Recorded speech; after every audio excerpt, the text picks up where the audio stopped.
നമസ്കാരം. എല്ലാ സജ്ജനങ്ങൾക്കും സന്ധ്യാദീപത്തിലേക്ക് സ്വാഗതം.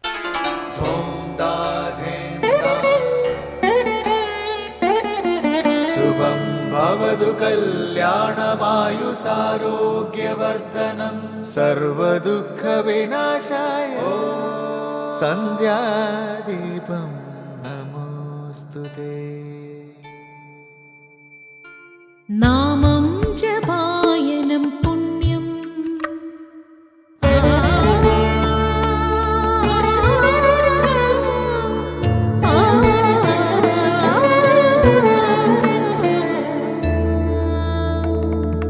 നാമം ജപായനം പുണ്യം നിരുപമദീപാങ്കുരം പോലെ സ്വരശ്രുതിലയവരമതുലം ദീവാങ്കണം മോക്ഷസംഗീതസാരം നീളും വഴിത്താരയിൽ ജീവതാരം മന്ത്രാലാപം മായാവിൻ നിൻ പ്രസാദം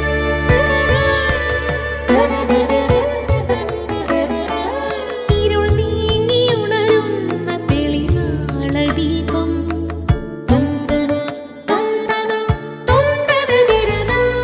ഇരുൾ നീങ്ങിയുണരുന്ന തെളിനാളദീപം പ്രണവാമൃതം ചൊരിയുന്ന ദീപം ദീപം ദീപം ദീപം ദീപം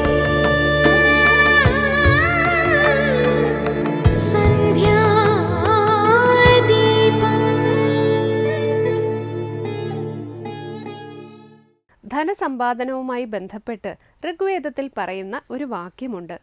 ഒരു ധനികൻ തന്നോട് സഹായം അഭ്യർത്ഥിക്കുന്നവനെ തൃപ്തിപ്പെടുത്തട്ടെ, ദീർഘദൂരം അങ്ങനെ നീങ്ങട്ടെ എന്നാണ് ആ വാക്യം. ധനം നേടാൻ കഴിഞ്ഞാൽ പിന്നീട് വേണ്ടത് ധനത്തെ വേണ്ട വിധം വിനിയോഗിക്കലാണ്.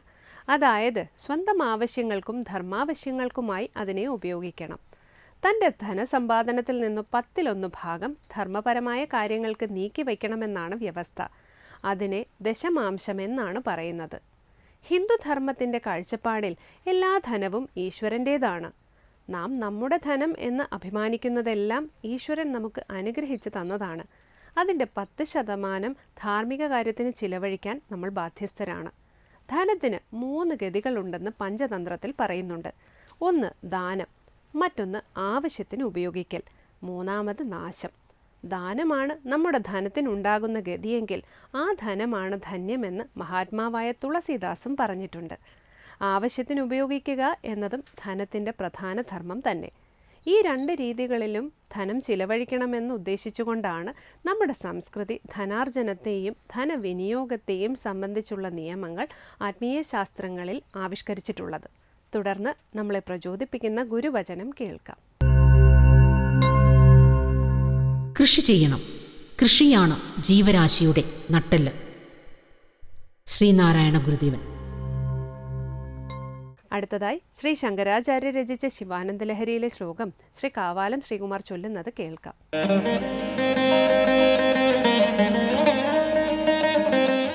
ധർമ്മോ മേ ചതുരംഘ്രിക സുചരിത പാപം വിനാശം ഗതം കാമക്രോധമദാദയോ വിഗളിത കാല സുഖാവിഷ്കൃത ജ്ഞാനാനന്ദമഹൗഷധി സുഫലിത കൈവല്യനാഭി സദാ മാന്യേ മാനസ പുണ്ഡരീകനഗരെ രാജാവതംസേ സ്ഥിതേ.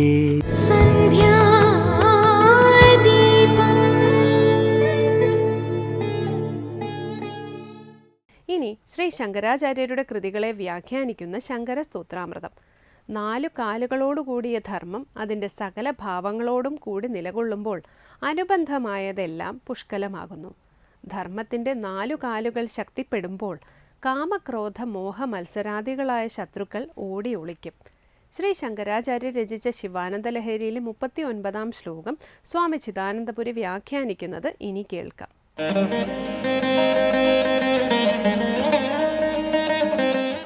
മനസ്സാകുന്ന നഗരത്തിൽ പരമേശ്വരൻ പ്രതിഷ്ഠിതനായാൽ എല്ലാ മഹിമകളും അതുകൊണ്ട് വന്നു ചേരുന്നു. ഈ ഒരാശയം ആലങ്കാരികമായി പറയുകയാണ് 39-ാമത്തെ ശ്ലോകത്തിൽ ശിവാനന്ദ ലഹരിയിൽ. സാമാന്യമായ അർത്ഥം നമ്മൾ കഴിഞ്ഞ പ്രാവശ്യം ചിന്തിച്ചു, ഒന്നുകൂടി വിസ്തൃതമായി പറയാം. ധർമ്മോ മേ ചതുരംഘ്രികസുചരിത താപം വിനാശം ഗതം കാമക്രോധമദാദയോ വിഗളിതാഃ കാലാസുഖാവിഷ്കൃതാഃ. മാനസപുണ്ഡരീക നഗരേ കൈവല്യനാഥേ മാന്യേ രാജാവതംസേ സ്ഥിതേ. അർത്ഥം നമ്മൾ കഴിഞ്ഞ പ്രാവശ്യം ചിന്തിച്ചു, സാരം മാത്രം പറയാം. മനസ്സാകുന്ന നഗരത്തിൽ, മനസ്സിനെ ആദ്യം ഒരു താമരയായി കൽപ്പിച്ചു, ആ മാനസപുണ്ഡരീകമാകുന്ന നഗരത്തിൽ സർവരാലും മാനിക്കപ്പെടേണ്ടുന്ന, പൂജിക്കപ്പെടേണ്ടുന്ന മാന്യനായ പൂജ്യനായ മഹേശ്വരൻ പ്രതിഷ്ഠിതനാകുമ്പോൾ, ഭരിക്കുമ്പോൾ, ആര്? കൈവല്യനാഥൻ. കൈവല്യത്തിന്, കൈവല്യം മോക്ഷം. അപ്പോൾ അവിദ്യയും തത്കാര്യങ്ങളുമില്ലാത്ത, അവിദ്യാ തത്കാര്യങ്ങളില്ലാത്ത കേവലഭാവം. ഒന്നും കൂടി വ്യക്തമായി പറഞ്ഞാൽ, സച്ചിദാനന്ദ സ്വരൂപമായ തന്നിൽ മായികങ്ങളായ അവിദ്യാ കാര്യങ്ങളെ നമ്മൾ ചേർത്ത് വയ്ക്കുന്നു. അങ്ങനെ ശരീരം, ഇന്ദ്രിയങ്ങൾ, മനസ്സ്, ബുദ്ധി തുടങ്ങിയവയൊക്കെയാണ് താനെന്ന മിഥ്യാധാരണയിൽ കഴിയുന്നു. അത് സകല ദുഃഖങ്ങൾക്കും കാരണമാകുന്നു. ഈ കാര്യങ്ങളിൽ നിന്നെല്ലാം, ഉപാധികളിൽ നിന്നെല്ലാം തന്നെ വേർപെടുത്തി താൻ കേവലനാണ്, കലർപ്പില്ലാത്തവനാണ്, നിരുപാധികനാണ് എന്ന ബോധം, അതാണ് കൈവല്യം, അതാണ് മോക്ഷം. ഈ കൈവല്യത്തെ പ്രദാനം ചെയ്യുന്നവനാണ് കൈവല്യനാഥൻ, സാക്ഷാൽ പരമേശ്വരൻ, പരമാത്മ. ഇപ്പം മാനസപുണ്ഡരീകമാകുന്ന നഗരത്തിൽ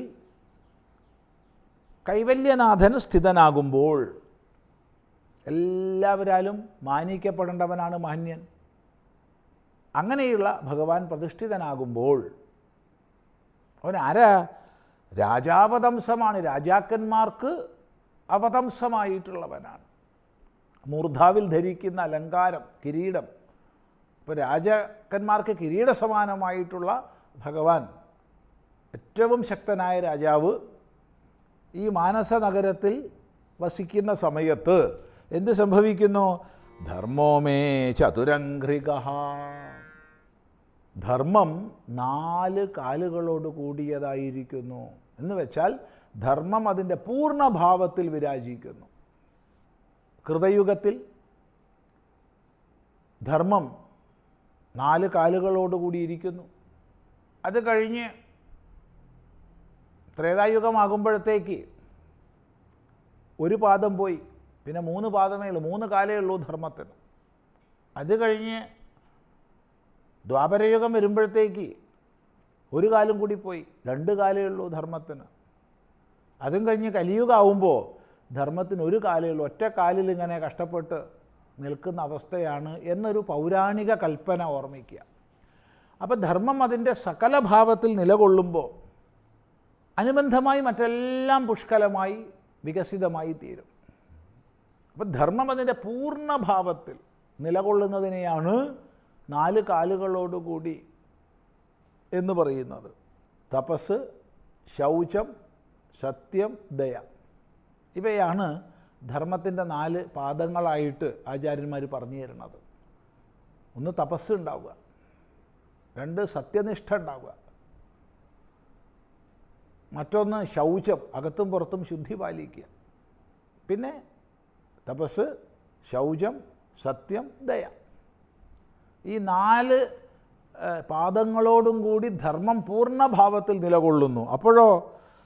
അപ്പോൾ സുചരിതമാകുന്നു, നല്ലപോലെ ആചരിക്കപ്പെട്ടതാകുന്നു ധർമ്മം.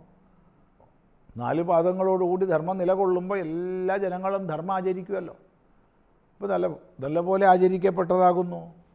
അങ്ങനെ പ്രബലനായ രാജാവ് ഭരിച്ച് ധർമ്മത്തെ നിലയ്ക്ക് നിർത്തുമ്പോൾ താപം വിനാശം ഗതം, ദുഃഖമില്ലാതാകുന്നു, എല്ലാവിധ ദുഃഖങ്ങളും ഇല്ലാതായി എന്ന് മാത്രമല്ല കാമക്രോധമദാദയോ വിഗളിതാഹ, കാമം, ക്രോധം, ലോഭം, മോഹം, മദം, മാത്സര്യം, അസൂയ, ദംഭം, ദർപ്പം, ഷാഠ്യം, കുഹകം തുടങ്ങി എന്തെല്ലാം ചിത്തദോഷങ്ങളുണ്ടോ അതെല്ലാം ഓടിപ്പോയി. അങ്ങനെ വരുമ്പോഴോ ശത്രുക്കളെല്ലാം ഓടിപ്പോയാൽ എല്ലാവർക്കും സുഖമായിരിക്കും. അതാണ് കാലാഹ സുഖാവിഷ്കൃതാഹ, കാലം തന്നെ സുഖാവിഷ്കൃതമായി, സുഖത്തെ പ്രദാനം ചെയ്യുന്ന വിധം ആവിഷ്കരിക്കപ്പെട്ടു. എല്ലാവർക്കും സുഖം മാത്രം, കാലം സുഖപ്രദമായി. ഭരണാധികാരി ദുഷിച്ചാൽ കാലവും ദുഷിക്കും. പ്രജകൾക്ക് ദുഃഖം വിതയ്ക്കുന്ന ദോഷങ്ങളാണ് വരിക ഭരണാധികാരി ദുഷിച്ചാൽ. ആ സമയത്ത് ജ്ഞാനാനന്ദ മഹൗഷധി സുഫലിത, ജ്ഞാനാനന്ദം, ജ്ഞാനവും ആനന്ദവും കായ്ക്കുന്ന ഔഷധികൾ, വൃക്ഷങ്ങൾ, നിറയെ വൃക്ഷങ്ങളാണ്. ആ വൃക്ഷങ്ങളിൽ ജ്ഞാനവും ആനന്ദവുമാണ് കായ്ക്കുന്നത്. അങ്ങനെയുള്ള ജ്ഞാനാനന്ദ മഹൗഷധികൾ സുഫലിതാഹ, പക്വമായ ഫലത്തോടു കൂടി നിറഞ്ഞു, എങ്ങും ജ്ഞാനവും ആനന്ദവും. ഈ മഹാഫലങ്ങളാണ് ഒരു വ്യക്തിയെ സംബന്ധിച്ച് മനസ്സാകുന്ന നഗരത്തിൽ കൈവല്യനാഥനായ ഭഗവാൻ പ്രതിഷ്ഠിതമായാൽ അവിടെ കാമക്രോധങ്ങൾ ഓടിമറഞ്ഞു, ധർമ്മം പൂർണ്ണമായി, താപം നശിച്ചു, സുഖാനുഭവം ഉണ്ടായി, ജ്ഞാനാനന്ദ മഹൗഷധി ഫലിച്ചു. എപ്പോൾ മനസ്സാകുന്ന നഗരത്തിൽ ഭഗവാൻ പരമേശ്വരൻ പ്രതിഷ്ഠിതനായപ്പോൾ. ഇതാണ് ഈ ശ്ലോകം പറയുന്നത്. തുടർന്ന് നമുക്ക് അടുത്ത പ്രാവശ്യം ശ്രദ്ധിക്കാം.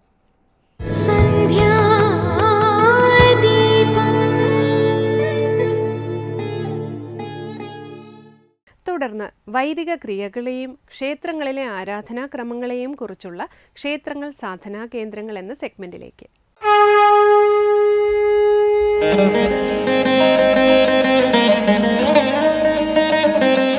ക്ഷേത്രങ്ങളും കാവുകളും തമ്മിലുള്ള വ്യത്യാസത്തെയാണ് നമ്മൾ ഇനി ചിന്തിക്കുന്നത്. ഇന്ന് വളരെ പ്രബലമായി കാവുകളെ ക്ഷേത്രവൽക്കരിക്കുന്നു എന്നുള്ള ഒരു വിഷയം ഇന്ന് വളരെയധികം ചർച്ച ചെയ്യപ്പെടുന്ന ഒരു വിഷയമാണ്. ക്ഷേത്രങ്ങൾ എന്ന് പറയുന്നത് സാമാന്യമായിട്ടുള്ള ക്ഷേത്രഘടന വളരെ വൈശേഷികമായിട്ടുള്ളൊരു സമ്പ്രദായമാണ്. നമ്മൾ നേരത്തെ തന്നെ സൂചിപ്പിച്ചു. കാവുകൾ ഇതിൽ നിന്നും കുറേ കൂടി സ്വതന്ത്രമാണ്. ക്ഷേത്രങ്ങളുടേതുമാതിരിയുള്ള നിയതമായ ശൈലികളോ നിയതമായ ഘടനകളോ നിയതമായ സംവിധാനങ്ങളോ അങ്ങനെയുള്ള നിയമനിർമ്മാണങ്ങളോ അല്ലെങ്കിൽ നിയമക്രമങ്ങളോ ഒന്നുമില്ലാത്ത കുറേ കൂടി സ്വതന്ത്രമായിട്ടുള്ള സ്വഭാവം കാവുകൾക്ക് ഉണ്ട്. ഏത് തരത്തിൽ വേണമെങ്കിലും കാവുകളെ നമുക്ക് സങ്കല്പിക്കാം. ഒരു ചെറിയൊരു വനം, ചെറിയൊരു കാട്, അതല്ലെങ്കിൽ ഒരു തറ മാത്രം, അതല്ലെങ്കിൽ ഒരു വൃക്ഷം മാത്രം, ഈ വൃക്ഷച്ചുവട്ടിൽ കത്തിച്ചു വച്ചിരിക്കുന്ന ഒരു വിളക്ക് മാത്രം, ആ നിലയിലൊക്കെ ഈ കാവുകളെ നമുക്ക് സാന്നിധ്യം ചെയ്യിപ്പിക്കാം. ഇവിടെ ദേവത എന്ന് പറയുന്നത് കാവിൽ മുഴുവനായിട്ടും ദേവതയുടെ ശരീരമായിട്ടാണ്. കാവ് മുഴുവൻ ദേവത തന്നെയാണ്. കാവിൽ എല്ലായിടത്തും സ്വൈരിണിയായിട്ട് സ്വതന്ത്ര സഞ്ചാരം നടത്തുന്നവളാണ് ദേവത അവിടെ കാവുകളിൽ. എന്നാൽ ക്ഷേത്രങ്ങളിൽ അങ്ങനെയല്ല. വളരെ കൃത്യമായി ഷഡാധാരങ്ങളോടുകൂടി വളരെ കൃത്യമായ അഷ്ടബന്ധക്രിയയോടുകൂടി ഉറപ്പിച്ചു വെച്ചിട്ടുള്ള സ്ഥിരപ്രതിഷ്ഠിതമായിട്ടുള്ള സങ്കല്പമാണ് മഹാക്ഷേത്രങ്ങളിലും ഒക്കെ ഉള്ളത്. കാവുകളിൽ അങ്ങനെ സ്ഥിരപ്രതിഷ്ഠിതമല്ല. അത് സ്വതന്ത്രമായി ദേവതയെ സ്വൈരിണിയായി ചരബിംബങ്ങളോടുകൂടി പ്രത്യേകിച്ച് ഉപാധികളൊന്നുമില്ലാതെ ആരാധിക്കുന്ന ഒരു സമ്പ്രദായമാണ്. ഭക്തർ കാവിലേക്ക് എത്തുമ്പോൾ ആ ഭക്തന് എവിടെ ദേവതയെ ദർശിക്കണം എന്നറിയാതെ അല്ലെങ്കിൽ എവിടേക്ക് നോക്കി തൊഴണം എന്ന് ഉള്ള ഒരു ആശയക്കുഴപ്പം ദൂരീകരിക്കുന്നതിന് വേണ്ടി മാത്രം ഒരു പക്ഷേ ചെറിയ ഒരു ക്ഷേത്ര മാതൃക നിർമ്മിക്കുകയോ അല്ലെങ്കിൽ ഒരു തറ കെട്ടിവെക്കുകയോ അവിടെ ഒരു വിളക്ക് കത്തിക്കുകയോ ചെയ്യും. അവിടുത്തെ പൂജാവിധാനങ്ങൾ സംബന്ധിച്ചും കാവുകൾ എന്ന് പറയുമ്പോൾ നിത്യനിദാനത്തിലൊക്കെ മാറ്റമുണ്ട്.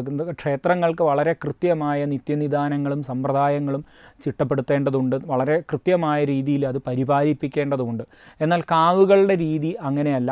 നിത്യേന തുറക്കുന്ന രീതി പല സ്ഥലങ്ങളിലുമില്ല. ആഴ്ചയിലൊരു ദിവസമോ മാസത്തിലൊരു ദിവസമോ വർഷത്തിലൊരു ദിവസമോ പോലും കാവ് തുറക്കുന്ന, അല്ലെങ്കിൽ കാവിലേക്ക് ഭക്തർക്ക് പ്രവേശനമുള്ള സമ്പ്രദായങ്ങളും ഒക്കെ നമുക്കിവിടെ നമ്മുടെ നാടുകളിൽ ദർശിക്കാൻ സാധിക്കും. അതായത് അത്തരത്തിൽ സ്വതന്ത്രമായ സ്വരൂപത്തോടു കൂടിയാണ് കാവുകളിൽ ദേവത കുടിയിരിക്കുന്നത്. ഈ കാവുകളും ക്ഷേത്രങ്ങളും ഒരു ദേശത്തിൻ്റെ ബാലൻസിങ്ങിന്, ആധ്യാത്മികമായ ബാലൻസിങ്ങിന് വളരെ അത്യാവശ്യമാണ്. ആ ക്ഷേത്രത്തിൻ്റെ മാതൃകയിലേക്ക് കാവുകളെ പരിവർത്തനപ്പെടുത്തുന്നു എന്ന് വച്ചാൽ സ്വാഭാവികമായിട്ടും ഈ ദേവതയുടെ ഒരു സ്വാതന്ത്ര്യത്തെ, ദേവതയുടെ ചലനാത്മകതയെ കൂടിയാണ് അവിടെ ലംഘിക്കുന്നത് അല്ലെങ്കിൽ തടയിടുന്നത് എന്ന് നമുക്ക് പറയേണ്ടി വരും. അവസാനമായി ദീപാരാധനയാണ്. ക്ഷേത്ര സന്നിധിയിലെത്തി അവിടുത്തെ പൂജാവിശേഷങ്ങളും ക്ഷേത്രവിശേഷങ്ങളും മനസ്സിലാക്കി ദീപാരാധന തൊഴുതു മടങ്ങാം. എല്ലാവർക്കും നമസ്കാരം.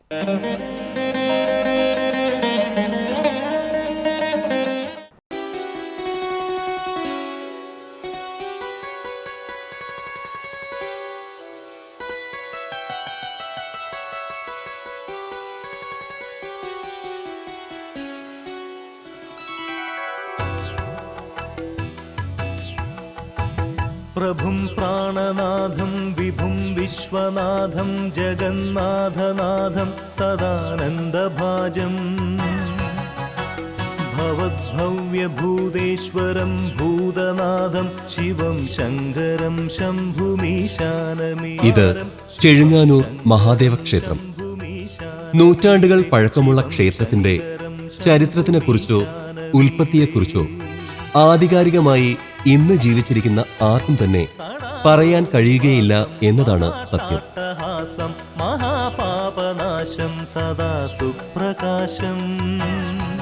ഈ പ്രദേശത്തെ ഓരോ തലമുറയുടെയും കാലഘട്ടത്തിൽ ക്ഷേത്രമുണ്ടായിരുന്നുവെന്ന് മാത്രമാണ് ഇവർ പറയുന്നത്. അതുകൊണ്ട് തന്നെ ഓർമ്മകൾക്കപ്പുറത്തെ തലമുറകൾ മുതൽ ആരാധിച്ചു പോരുന്ന ഭഗവാന്റെ ദിവ്യ ചൈതന്യത്തെക്കുറിച്ചും പാർവതീദേവിയും പരമശിവനും ഒരു മെയ്യിൽ വാണരുളുന്ന മണ്ണിൽ ജനിച്ച് ജീവിക്കാൻ കഴിയുന്ന പുണ്യത്തെക്കുറിച്ചും ദേവീദേവന്മാരുടെ അനുഗ്രഹത്താൽ ചൈതന്യവത്തായ കുടുംബജീവിതത്തെക്കുറിച്ചുമൊക്കെയാണ് പ്രദേശവാസികൾക്ക് കൂടുതലും പറയുവാനുള്ളത്.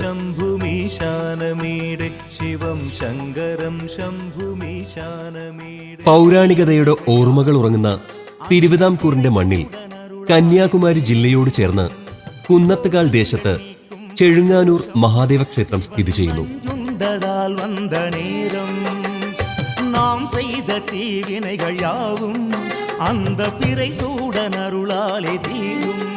ചോള രാജാക്കന്മാരുടെ ഭരണകാലത്ത് ചെഴുങ്ങാനൂർ എന്ന പ്രദേശമായിരുന്നുവത്രേ ഇത്.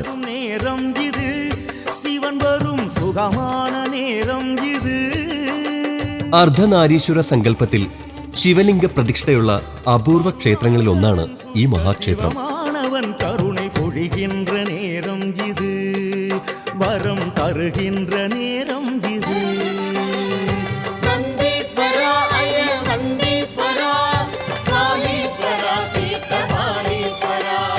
ക്ഷേത്രത്തിന്റെ തെക്ക് കിഴക്ക് ഭാഗത്തായി നാഗരാജാവും നാഗയക്ഷിയും ശാസ്താവും സ്ഥിതി ചെയ്യുന്നു. ഗണപതി, ദുർഗ, ശാസ്താവ്, നാഗർ എന്നീ ഉപദൈവങ്ങളാണ് വാണരുളുന്നത്. കൂടാതെ ഭഗവാന്റെ സംരക്ഷണത്തിനായി ദ്വസ്തന്മാരും ദ്വാരപാലകന്മാരും അഷ്ടദിക്പാലകരും ക്ഷേത്രപാലകരും ഇവിടെ കുടികൊള്ളുന്നു.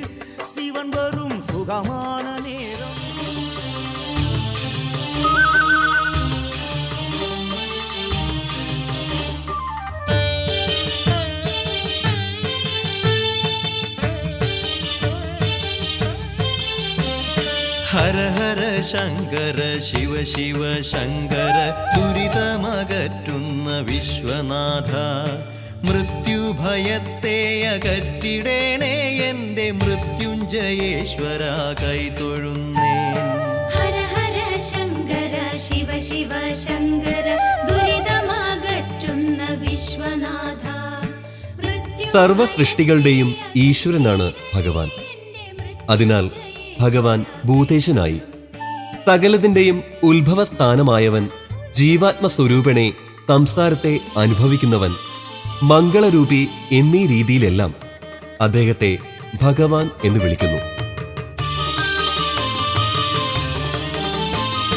കയ്യിൽ ത്രിശൂലവും ഡമരുവുമായി നാഗത്തെ ഹാരമായി മാറിലിട്ടും മേനിയിൽ ഭസ്മവും അണിയുമീശ ഭസ്മമാക്കിയിടണേ എൻ്റെ ദുഃഖം.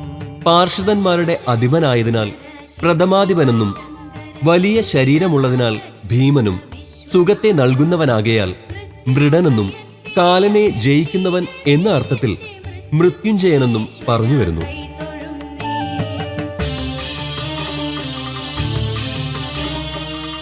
സുഖത്തെ ചെയ്യുന്നതിനാൽ ശംഭു എന്നും ശം കൊടുക്കുന്നവൻ എന്ന അർത്ഥത്തിൽ ശങ്കരനും പ്രളയകാലാരംഭത്തിൽ ലോകത്തെ ഹിംസിക്കുന്നവനാകയാൽ ശർവനെന്നും ശിവന്റെ അംശം കൊണ്ട് ജനിച്ചവൻ എന്നർത്ഥത്തിൽ രുദ്രനെന്നും കാളകൂടം ഭക്ഷിച്ച് നീല നിറത്തിൽ തിളങ്ങുന്ന കണ്ഠമുള്ളതിനാൽ നീലകണ്ഠനെന്നും എല്ലാം അറിയുന്നവൻ എന്നർത്ഥത്തിൽ സർവജ്ഞനും പ്രളയകാലത്ത് പോലും നാശമില്ലാതെ സ്ഥിതി ചെയ്യുന്നവൻ എന്ന അർത്ഥത്തിൽ താണു എന്നും അനേകം പേരുകളിൽ അദ്ദേഹം അറിയപ്പെടുന്നു.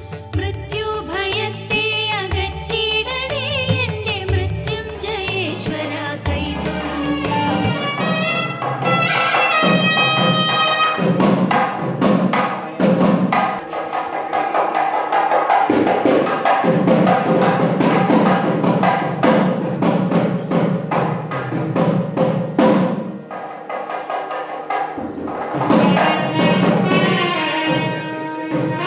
ശംഭോ മഹേശ്വര സാംബ സദാശിവ കൈലാസനാഥ തുണച്ചിടണേ.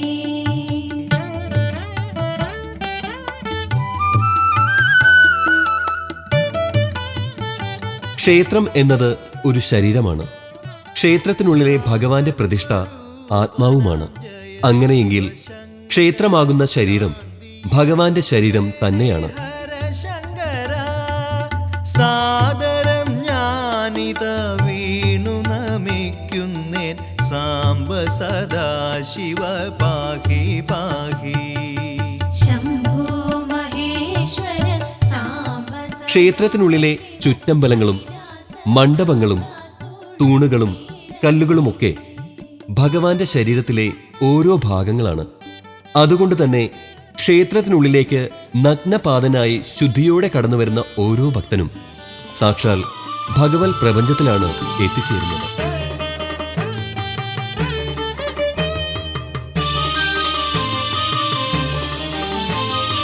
രുദ്രാക്ഷമാലകൾ തൃക്കൈയിലേന്തിയും പത്മാസനത്തിൽ തപമിരുന്നും ഭക്താഭിലാഷങ്ങളെല്ലാം അറിയുന്ന കൈലാസനാഥനാണ് എൻ്റെ ദൈവം.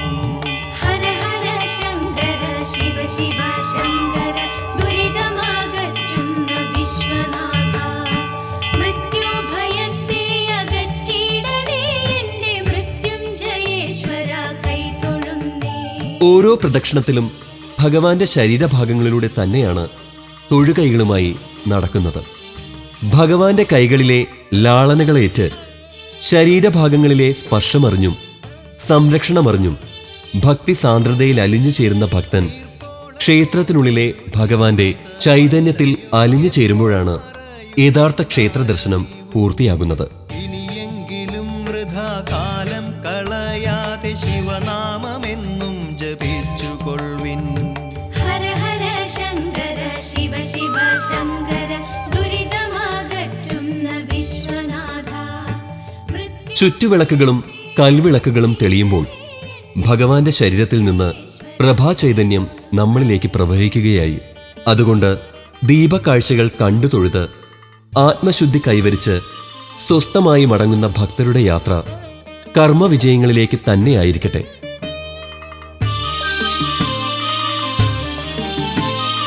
കാണുന്നതെല്ലാം ശിവരൂപമാകേണം, കണ്ണിന്നു കർപ്പൂരമായിടേണം. ചെയ്യുന്ന കർമ്മങ്ങൾ അർച്ചനയാകണേ, തവ പാദസേവനമായിടേണം. ഹര ഹര ശങ്കര ശിവ ശിവ ശങ്കര